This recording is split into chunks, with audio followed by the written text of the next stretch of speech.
ನಮಸ್ಕಾರ ಎಲ್ಲರಿಗೂ, ನಾನು ನಿಮ್ಮ ವೀರೇಶ್. ಇವತ್ತು ನಾವು ಎಲ್ಲಿ ಬಂದಿದ್ದೀವಿ ಅಂದರೆ ಸಿಂಧೂರಿನ ಕಾರುಣ್ಯ ಆಶ್ರಮಕ್ಕೆ.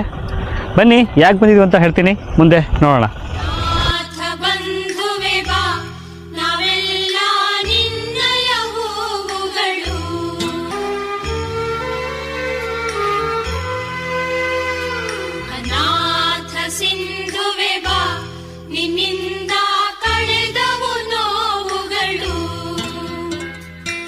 ನೀವು ಕೊಡುವಂಥ ಪ್ರತಿಯೊಂದು ಪೈಸೆ ಕೂಡ ಇಷ್ಟೂ ಜನರಿಗೆ ಒಂದು ಹೊತ್ತಿನ ಊಟ ಆಗುತ್ತೆ.